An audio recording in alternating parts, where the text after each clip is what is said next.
Chère entrepreneur créative, ce podcast a été conçu pour t'aider à répondre à cette question: comment vendre mes créations et développer un business rentable tout en préservant mon temps, mon énergie et mon esprit. Je suis Olivia Bienvenue, cake designer durable et coach certifié, et je serai ta plus grande supportrice dans cette aventure. Ma mission? Aider les femmes aux mille et une idées à exprimer leur audace créative et à en vivre pleinement. Welcome to the show!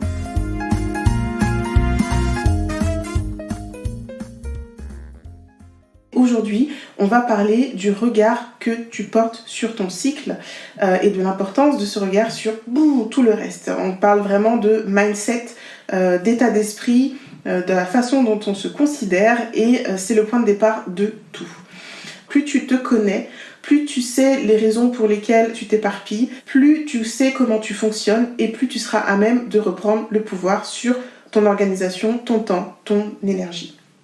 Organisation et cycle féminin, c'est quoi le lien? En fait, on a une sacrée chance en tant que femme, c'est que on est cyclique et notre cycle il revient.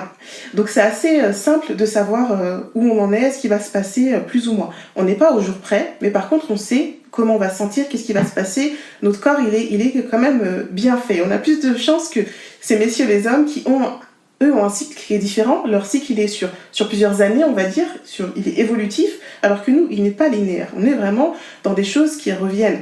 Et plus tu vas connaître ton cycle et t'appuyer dessus pour t'organiser, et plus tu auras une organisation fluide, plutôt que de forcer en te disant faut que je fasse ça à tout prix, etc.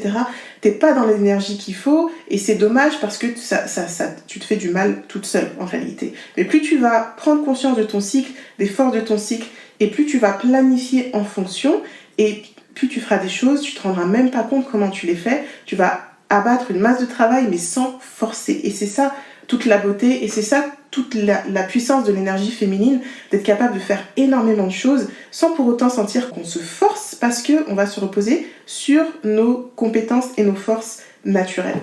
Et souvent, quand on parle de cycle, on reste focalisé sur la mauvaise période. J'ai une collaboratrice, elle me dit tout le temps, c'est les mauvais c'est pas les mauvais jours, c'est pas la mauvaise période. Et on reste focalisé sur les douleurs, on reste focalisé sur la période des règles, sur le SPM. On met parfois dans le calendrier de façon bien visible le jour des règles, etc. Oui, c'est un point de départ, oui, c'est important, oui, ça fait partie de la vie et c'est important de savoir quand nos règles arrivent, d'être conscient de ce qui se passe. Mais le souci, c'est qu'on se focalise que sur ça, que sur la période qui fait mal ou la période qui se voit, et on oublie tout le reste. Et en plus, en se focalisant sur ces périodes-là, on se focalise sur le négatif, sur tout ce que je peux pas faire, le fait d'avoir mal, alors qu'il y a d'autres choses hyper positives qui se passent à ce moment-là. Et juste en prendre conscience, ça te fait vivre ton cycle vraiment différemment et ton organisation aussi totalement différemment. Le cycle, dans le dictionnaire du Robert, c'est une suite de phénomènes se renouvelant sans arrêt dans un ordre immuable. Par exemple, le cycle des saisons. Quand on pense aux saisons, on pense pas qu'à l'été, même si l'été c'est les vacances, on aime l'été, voilà, si l'été c'est ta saison préférée, tu restes pas que focalisé sur l'été en disant les autres saisons elles servent à rien, etc. T'es consciente, même si t'as une saison préférée, t'es consciente de tout ce qui se passe et que chaque saison a ses avantages et ses inconvénients, si je puis dire. Chaque saison a sa beauté, chaque saison a quelque chose à apporter. Et c'est exactement pareil dans ton cycle féminin. On n'a pas que le SPM et les règles, on a aussi d'autres périodes dans notre cycle et chaque période a sa beauté, a ses avantages et a ses points, on va dire, de vigilance. Parce que je dirais pas que c'est des inconvénients, c'est juste des choses auxquelles il faut prêter attention parce que ça a une incidence. Et quand tu le sais, tu vois les choses autrement. La liberté, la créativité, ce sont deux valeurs qui sont vraiment importantes pour moi et que j'avais du mal auparavant à assumer, on va dire, parce que j'étais pas dans un cadre qui me permettait de l'assumer. J'étais auparavant en cadre ressources humaines à EDF, donc entourée d'hommes blancs ingénieurs et moi, femme noire hyper créative, et ma créativité était complètement étouffée. J'avais toujours des idées qui sortaient du lot, j'aimais prendre du temps pour réfléchir à l'innovation, etc. Sauf que j'avais pas un poste qui était 100% innovation. Donc du coup, j'étais bridée sur cet aspect-là. Et clairement, on m'a dit, on n'est pas là pour ça, c'est pas du travail, et voilà. Pourtant, quand il y avait besoin de sortir de situations compliquées, de trouver des idées originales pour animer les équipes, etc., il savait bien venir frapper à ma porte. Donc finalement, ma créativité était reconnue pour certains types d'activités et pas pour d'autres. Et comme tu vois, dans le monde de la communication, par exemple, les créatifs sont vus comme des rois, alors que dans d'autres types d'activités, la créativité n'est pas du tout reconnue. Donc ça, c'était vraiment pour moi compliqué. Je me disais, mais finalement, j'aime bien mon job, mais je suis pas dans le bon environnement. Et la liberté, j'ai pris conscience que c'était une de mes valeurs sur le tard, on va dire, quand je me suis aussi lancée dans l'entrepreneuriat. La liberté, non pas dire que je peux faire ce que je veux, mais la liberté juste d'être moi, de fonctionner à ma façon. J'avais un emploi du temps de malade, je sais même pas comment, quand j'y repense, je sais même pas comment je tenais, à partir hyper tôt le matin, poser mes enfants au centre aéré très tôt, speeder sur la route pour pas prendre les embouteillages, arriver avant les autres parce qu'il fallait donner l'exemple en tant que cadre, etc. Et finalement, même si sur le papier j'avais pas d'horaire, j'étais très très contrainte et j'avais le sentiment de plus arriver à respirer, plus arriver à vivre, finalement. Et quand je me suis lancée dans l'entrepreneuriat, il y avait un défi de taille, c'est savoir est-ce que j'avais le bon profil. Parce que en entreprise, on m'avait beaucoup répété que j'étais pas assez ceci, pas assez cela. Donc finalement, je me suis dit, est-ce que je suis capable de faire un truc toute seule ?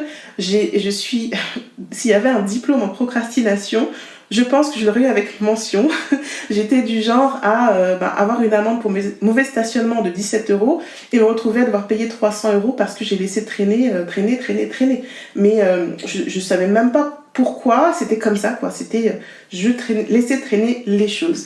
Et en même temps, plein d'idées, tout le temps plein d'idées, pas du tout rationnelles. Donc en termes d'entrepreneuriat, me dire est-ce que c'est vraiment mon truc puisque je suis un peu la tête dans les nuages, pas un peu, je suis la tête dans les nuages, dans les étoiles. Est-ce que je vais être capable de gérer un budget, de gérer une équipe parce que je voyais vraiment, je voyais mon entreprise quelque chose de grand.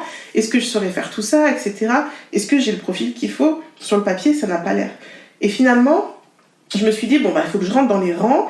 Vu que je suis pas disciplinée, vu que je suis trop éparpillée, je vais tenter des techniques d'organisation, etc., etc. Donc j'ai acheté plein de types d'agendas super sophistiqués. J'ai tenté la méthode M3, les méthodes Pomodoro, etc. Un tas de techniques pour pouvoir me cadrer. Mais finalement, ça n'a pas fonctionné, tout simplement parce que c'était contre-intuitif, ça me convenait pas.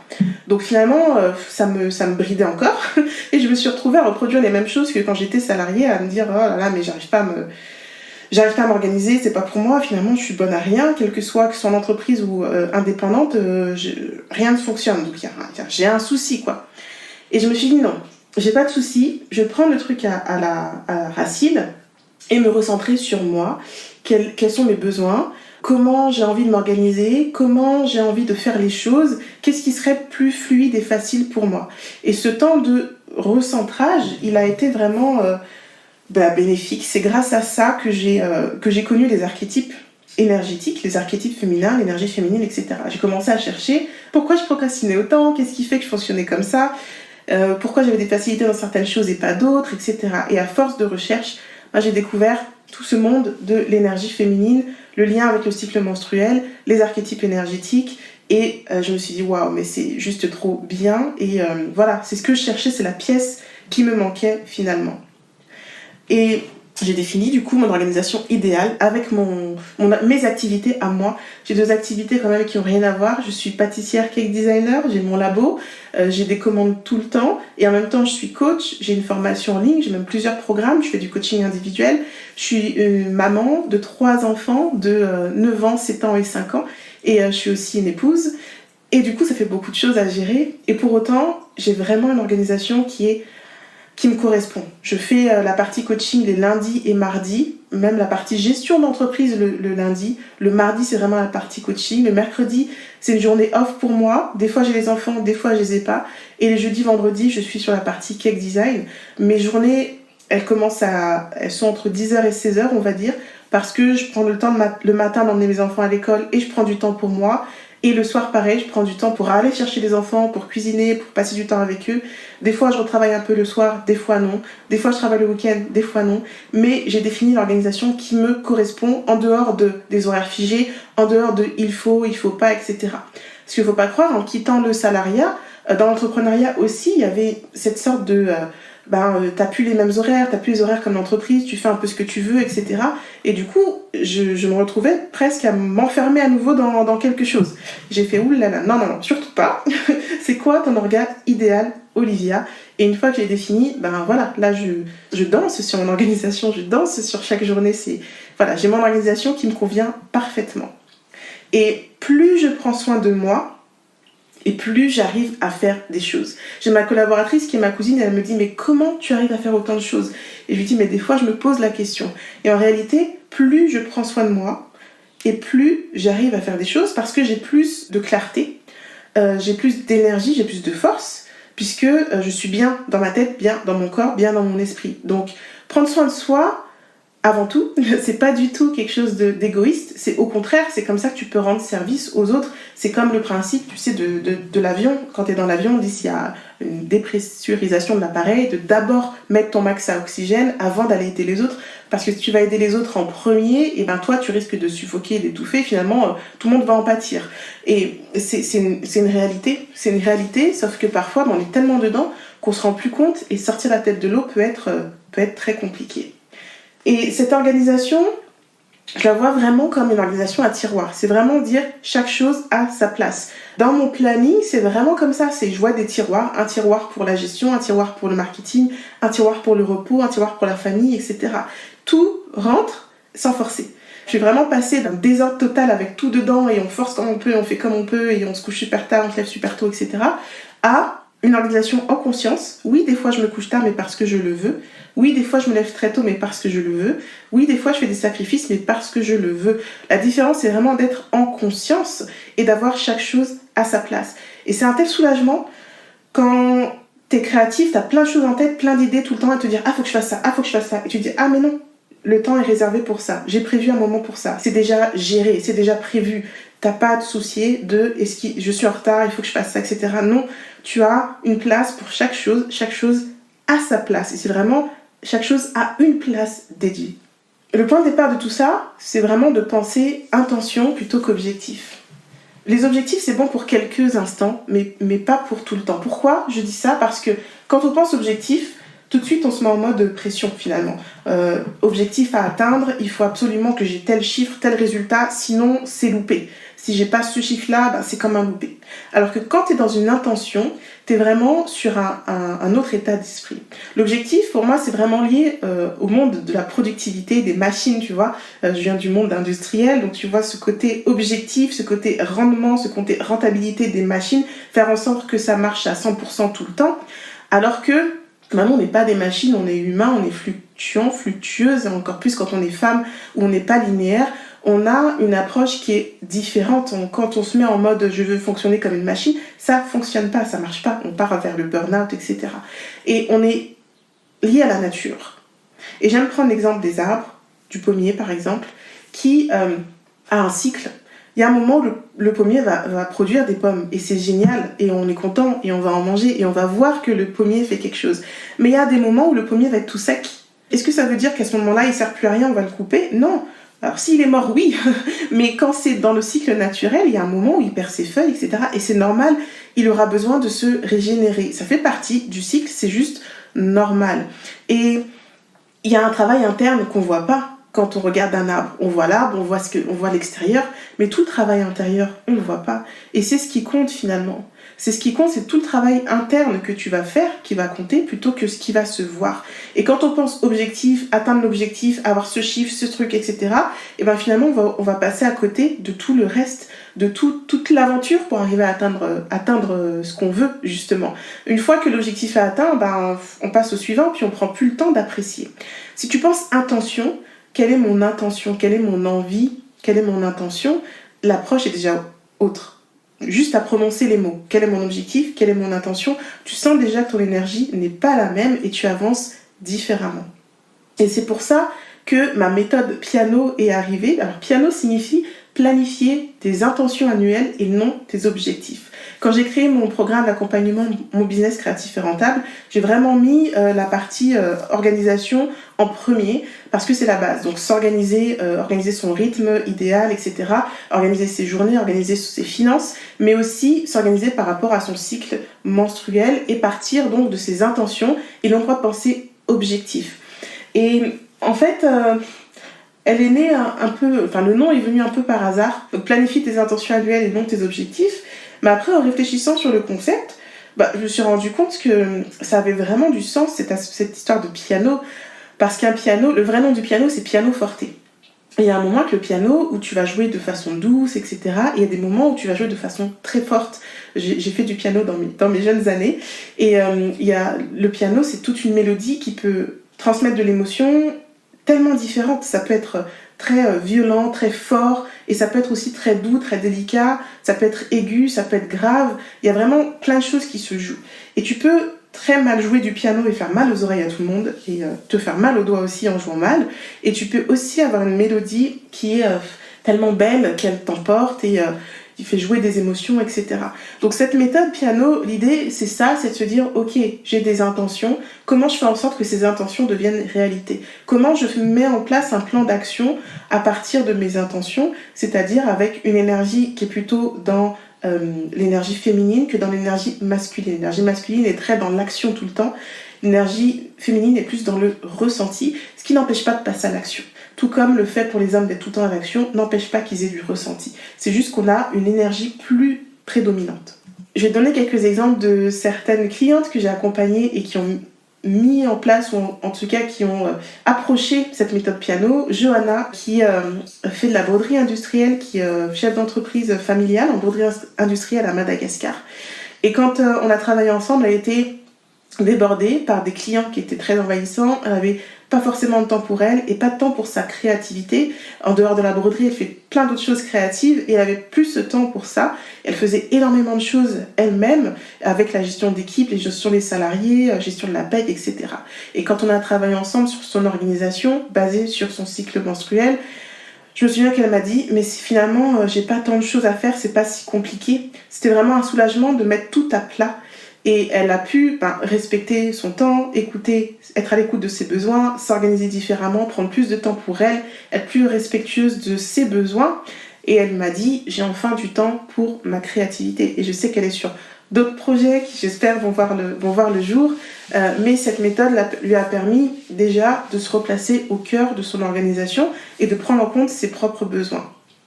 Laurence, qui est conseillère en patrimoine financier, quand on s'est rencontrés, elle avait plein de projets. En fait, elle voulait retrouver du temps pour pouvoir lancer son projet de création de vêtements pour bébé. Et elle avait 3 enfants, elle avait son entreprise de patrimoine financier, un projet de coaching sur le budget. Elle était éparpillée et en même temps, elle n'arrivait pas encore à vivre 100% de son entreprise. Donc, quand on a travaillé ensemble, c'était vraiment à se remettre au cœur de son activité et se réorganiser et générer un revenu régulier avec son entreprise.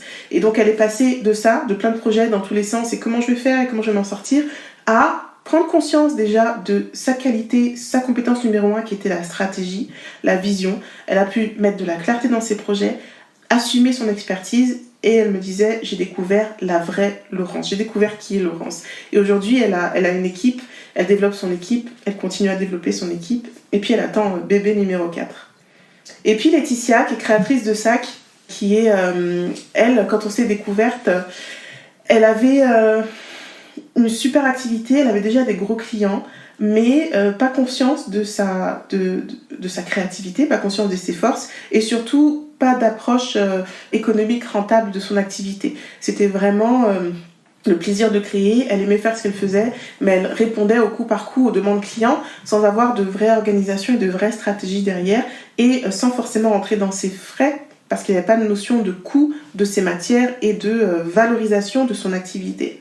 Et après son travail avec moi, elle est passée à vraiment une créatrice entrepreneur. Elle dit qu'elle sent qu'elle a du pouvoir, que ses projets sont décuplés. Elle est partie encore sur une autre activité, donc elle a l'activité de créatrice de sacs.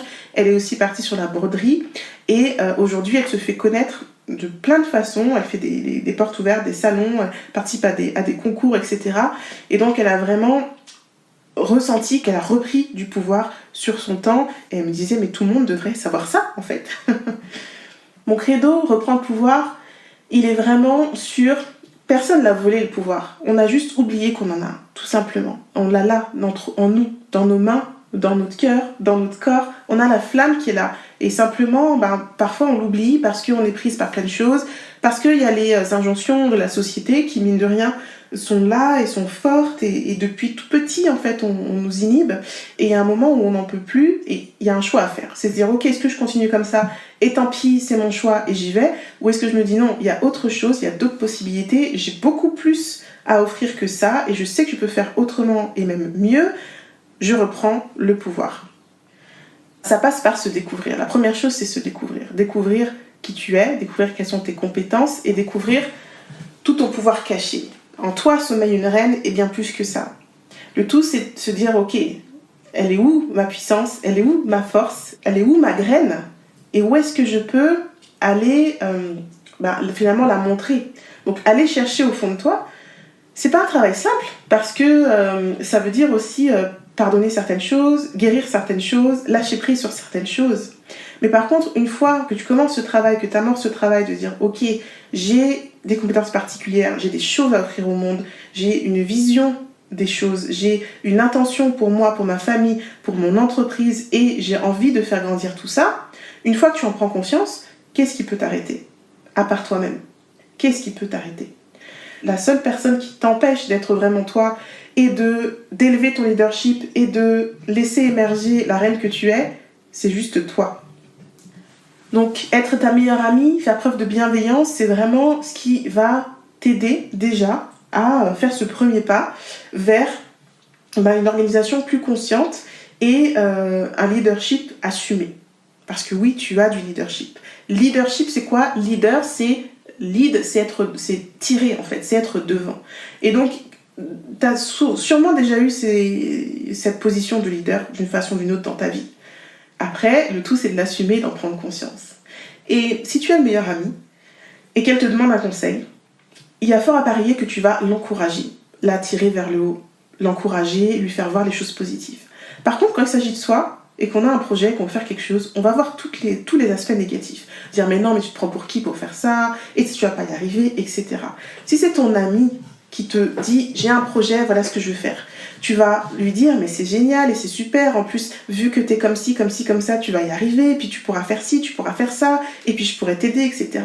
Quand il s'agit de toi, pense à ta meilleure amie, et sois ta meilleure amie, sois bienveillante envers toi, sois bonne envers toi, sois ta meilleure cheerleader.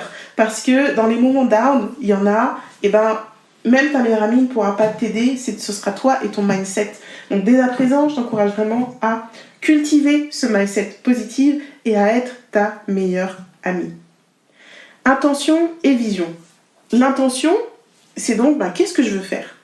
Moi, je travaille sur 12 mois, me dire, ok, c'est quoi mon intention dans 12 mois? Où je veux être dans 12 mois? Avec qui je veux être? Comment je veux être? Qu'est-ce que je veux faire? Comment je veux le faire? Et tout ça me permet de dessiner finalement ce que sera mon année. La vision, c'est quoi? La vision, c'est la clarification de ton intention. J'ai l'intention d'avoir une boutique de cupcakes dans chaque département de la Picardie. Je dis n'importe quoi, c'est pas mon intention. Mais pour donner un exemple, c'est mon intention. C'est autre chose que de dire je veux 3 boutiques d'ici à la fin de l'année. On est vraiment dans une autre approche. Mais ensuite, comment je lui donne vie à cette intention? C'est grâce à ma vision. Et souvent, la vision, c'est ce qui nous manque. De dire, ok, parce que concrètement, qu'est-ce que je veux faire? Comment ça va se dessiner? Parce que souvent, ça fait peur, finalement, la vision. Parce que t'autoriser à donner vie à tes rêves, c'est autoriser aussi à ne pas réussir. Et il y a cette peur qui vient, qui te dit, mais non, mais je vais pas y arriver. Et si j'y arrive pas, je suis pas capable. Et si j'y arrive pas, je vais être déçue. Et les autres vont se moquer. Et on va me dire, tu vois, on t'avait dit. Ou toi-même, tu vas te dire, voilà, je savais dire que je n'allais pas y arriver, etc. Tu cherches des raisons pour confirmer que tu n'es pas capable, alors que tu es capable. Et c'est pour ça que je disais que c'est important de se pardonner, parce que peut-être que tu t'es trompé sur certaines choses avant, que tu estimes que tu as fait des erreurs avant, mais en réalité, tout ça, tu peux tirer des leçons de tout ça, et puis avancer. Et donc, c'est important d'avoir une vision et de l'avoir la plus claire possible en te débarrassant des croyances, en te débarrassant des peurs, juste avec ton intention. Voilà, mon intention, c'est de faire ça. Je vais aboutir à ça. Et ma vision, c'est ça. Tu lui donnes vie avec des images de façon concrète. Tu as peut-être déjà entendu parler du vision board. Moi, je fonctionne plutôt avec un vision book, donc vraiment un livre parce que ma vision, elle évolue tout le temps. C'est comme ça que je suis. Je mets des moments pour y travailler, on va dire, pour vraiment prendre le temps d'y réfléchir, au moins 2 fois par an.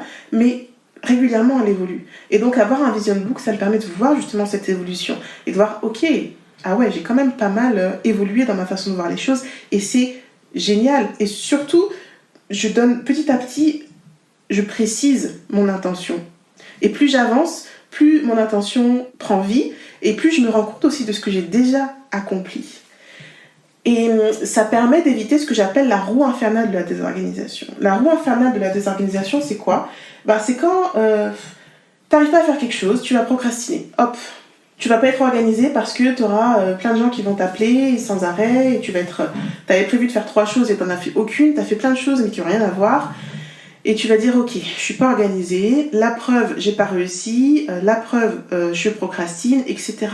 Donc, en partant de ça, quand tu dis ça, ton cerveau, lui, il intègre ça, il se dit, je suis désorganisé, c'est programmé.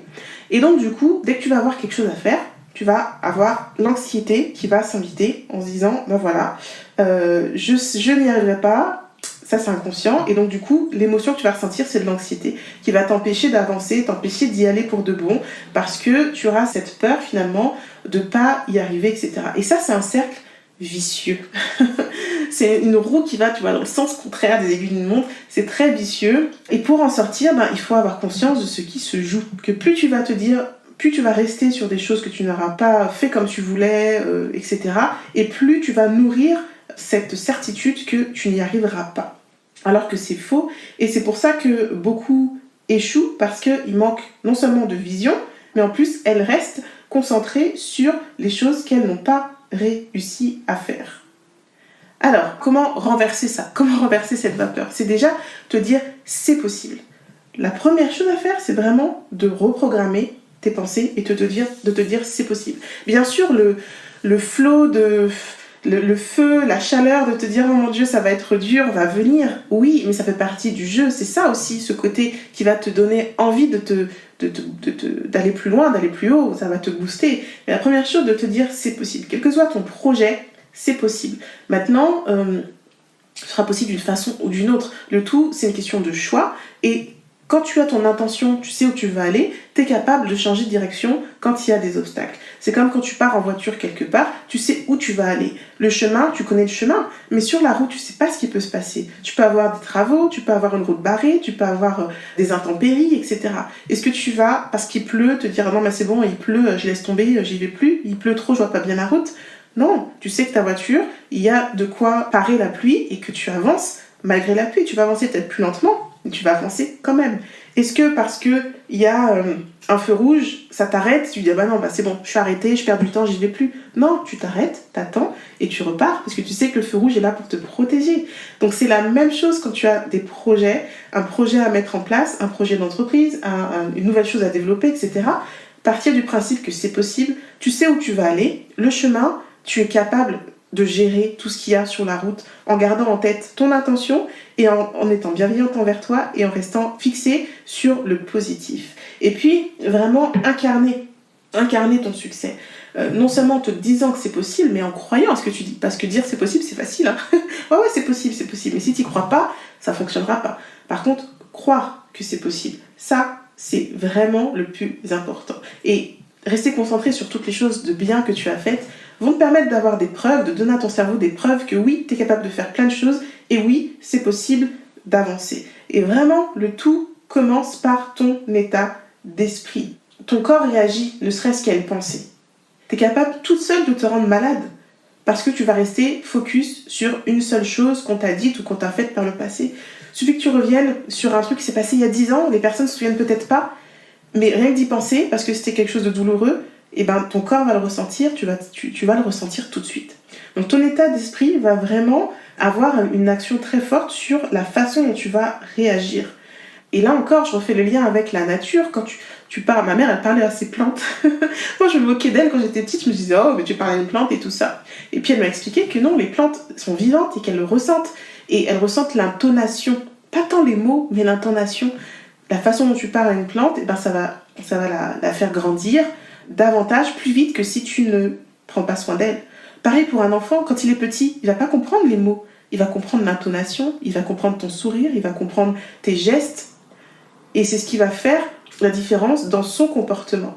Il va avoir peur de quelqu'un qui aura des gestes brusques, alors qu'il aura envie d'aller vers quelqu'un qui aura des gestes d'amour et des gestes doux. Et donc, la façon dont tu vas agir dont tu vas penser, a vraiment une action sur la façon dont tu agis et réagis. Et quand tu es désorganisé, vs quand tu es organisé, ça change tout. Quand tu es désorganisé, t'es en mode... t'as juste pas envie, quoi. T'arrives pas parce que tu vois trouble, tu vois flou, tu vois noir, tu vois gris, comme tu veux, mais t'arrives pas. Parce que t'es bloqué dans ça. Alors que quand au contraire, t'as une organisation qui te va bien, bah t'es dans un élan en fait. T'es dans un élan et ça te porte et t'avances et y a rien qui peut t'arrêter parce que t'es dans une bonne disposition.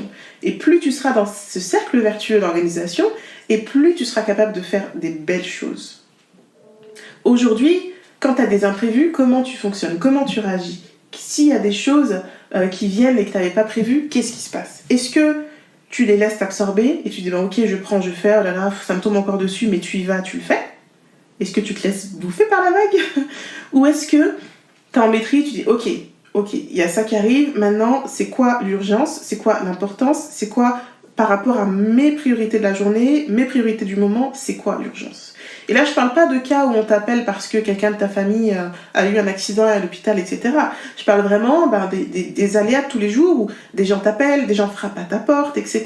Tu travailles à la maison, quelqu'un frappe à ta porte. Est-ce que tu es obligé d'aller ouvrir la porte? Qui a la priorité? Est-ce que c'est toi et ton organisation et ce que tu fais? Ou est-ce que c'est la personne qui frappe à la porte? Donc c'est ça qu'il faut garder en tête, c'est ma priorité elle est où? Ma priorité c'est qui? Ma priorité c'est quoi? Et si je ne réponds pas parce que le téléphone sonne, si j'ouvre pas la porte, si je réponds pas à un mail aujourd'hui, il va se passer quoi concrètement? Je me souviens, ma première coach, elle m'avait dit si t'es débordée, regarde tes mails, combien de mails tu as en attente? J'en avais 200 et quelques. Et j'ai horreur d'avoir des mails, tu vois, en attente, le truc rouge et tout, j'ai horreur de ça.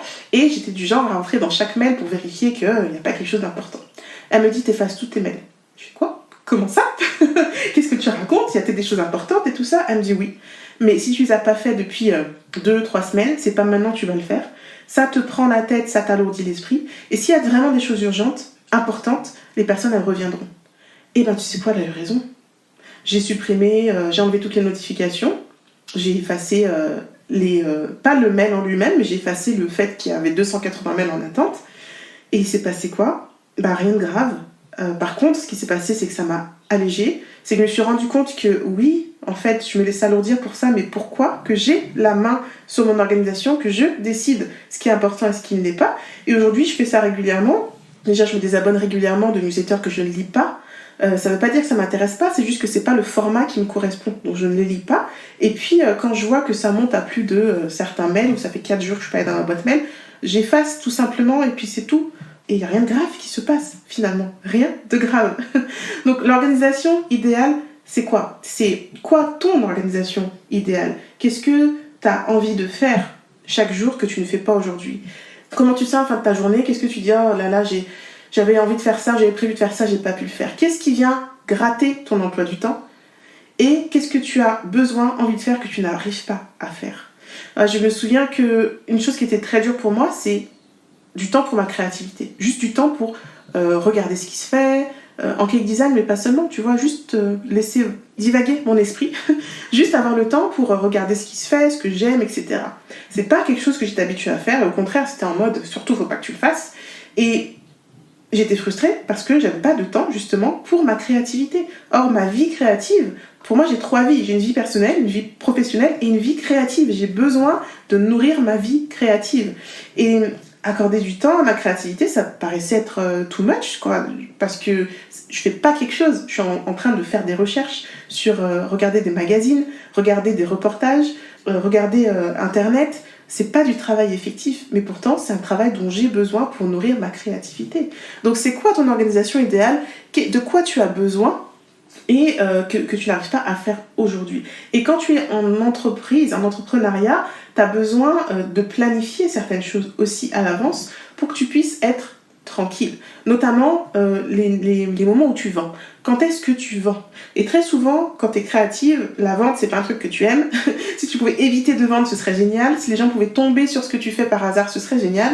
Sauf que ça peut arriver, mais tu auras quoi? 3% de clients qui arriveront comme ça. Les autres, si tu ne mets pas devant eux ce que tu proposes, ce que tu fais, tu ne pourras pas vendre. Donc planifier à l'avance ta façon de vendre, ça, c'est important. Enfin, ta façon de vendre. Quand est-ce que tu vends?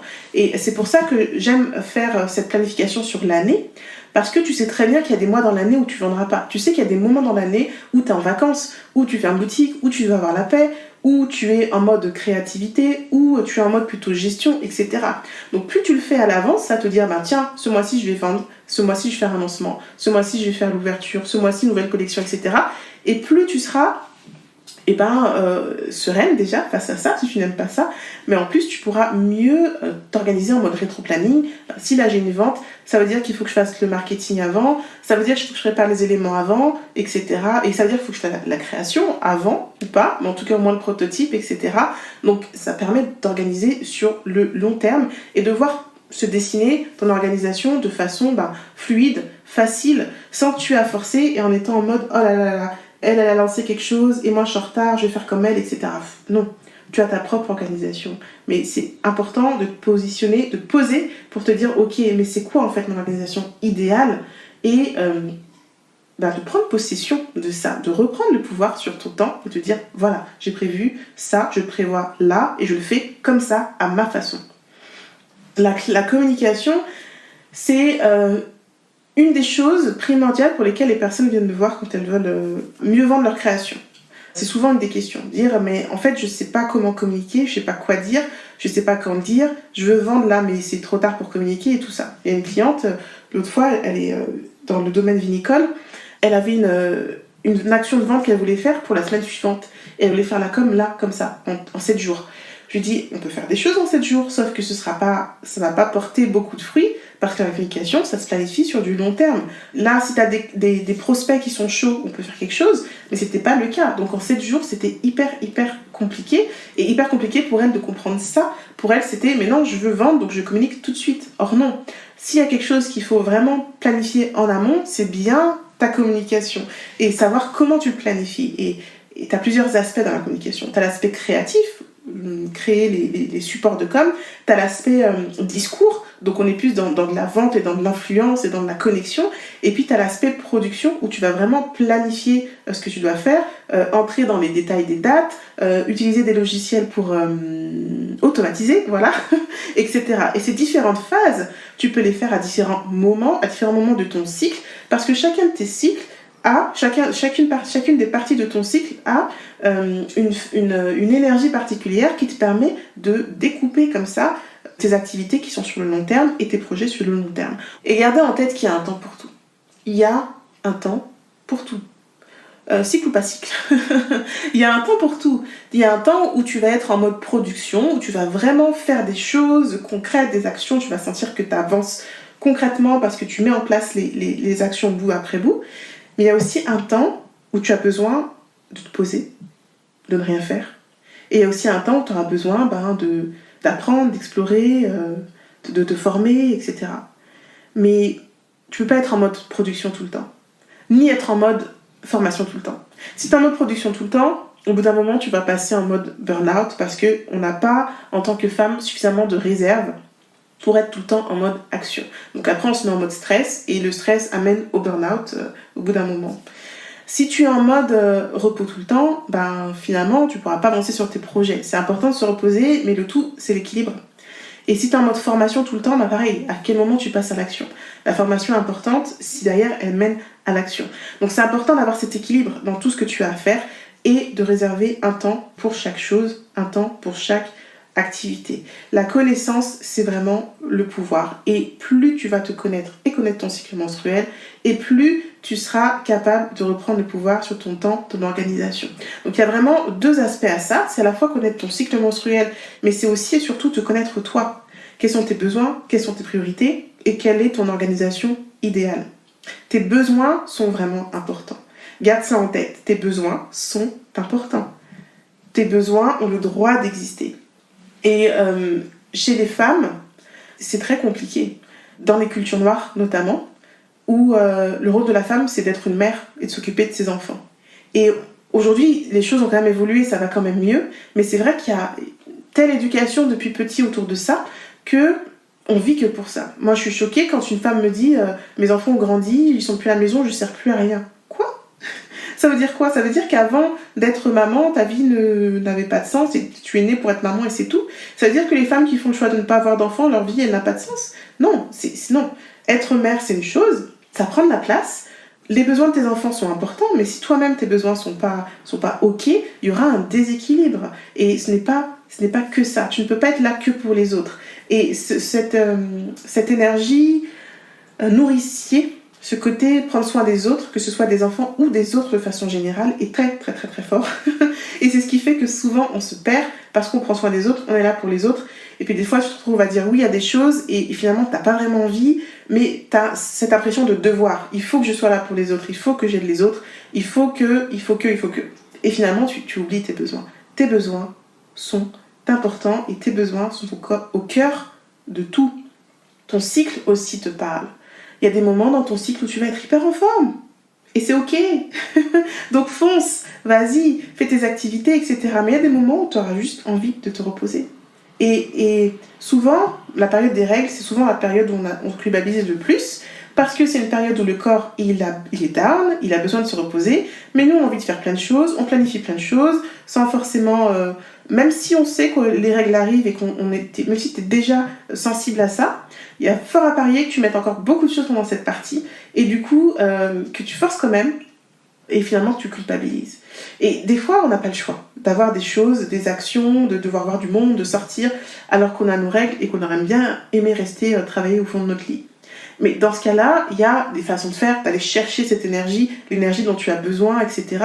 Mais aussi de rester dans l'énergie qui est liée à tes règles, une énergie très dans l'introspection, dans la créativité. On en parlera plus longuement au cours des ateliers, mais c'est vraiment un moment où tu es vraiment connecté à toi et à l'univers, on va dire. Tu es vraiment dans cette phase où tu es dans la conception, dans la création, dans l'intuition, dans ce rapport à la source.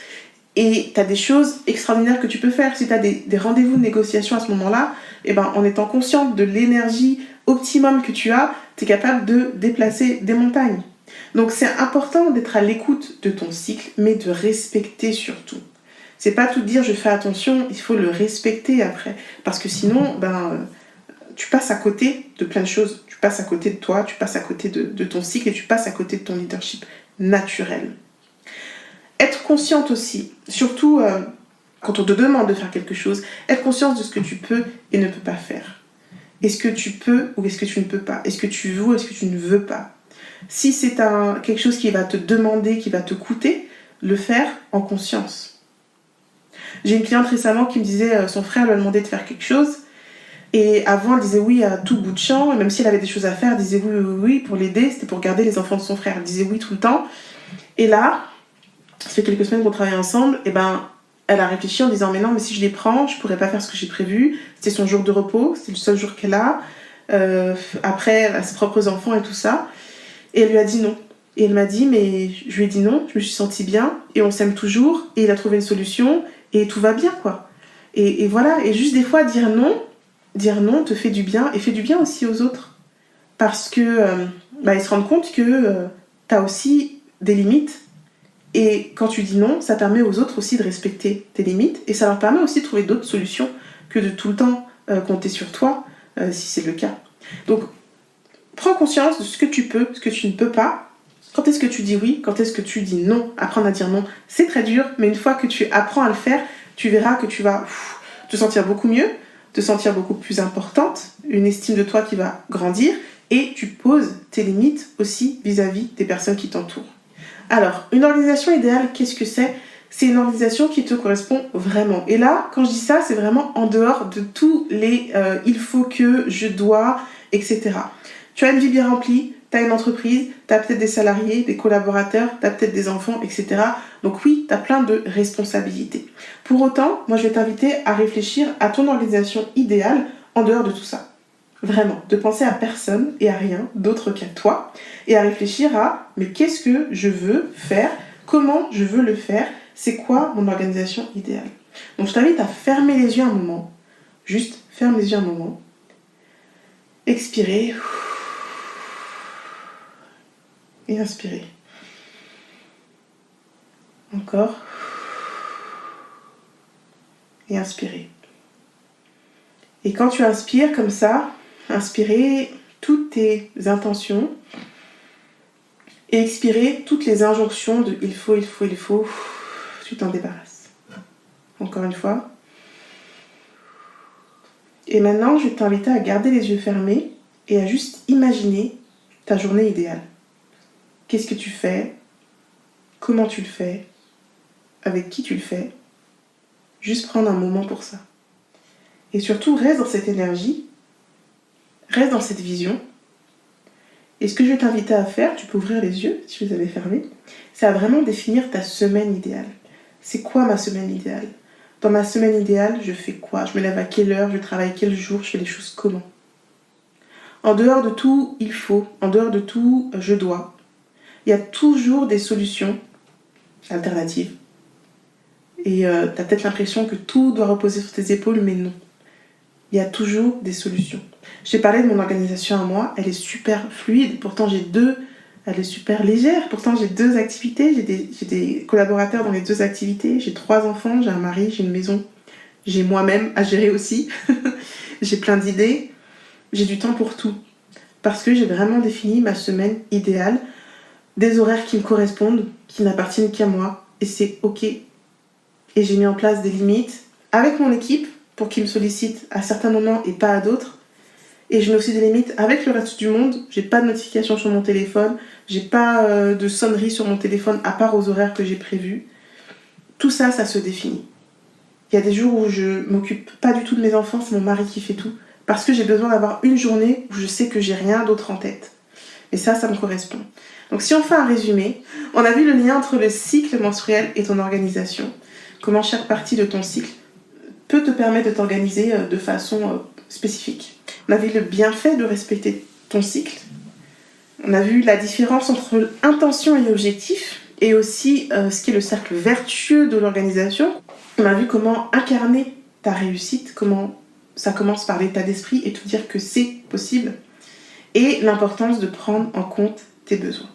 Quel que soit ton projet, quelle que soit ta vision de ton organisation, quelle que soit la façon dont tu as envie de faire les choses, dis-toi que c'est possible. Quand tu restes sur le mode impossible, tu penses qu'à tout ce que tu ne peux pas faire et tu enfermes ta créativité, tu enfermes tes idées.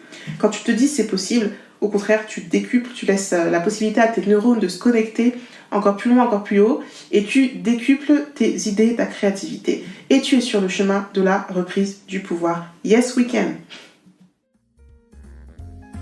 Parce que tu es la première ressource de ton business, tout part de toi, de ton organisation, de ton bien-être et de ton état d'esprit. Que dirais-tu de reprendre le pouvoir sur ton temps, sur ton énergie et d'être vraiment dans ton rôle de chef d'entreprise? Si tu te demandes comment mettre tout ça en musique, télécharge mon guide et découvre les 9 étapes pour un business créatif et rentable. Rendez-vous sur www.audace-creativité.fr/podcast.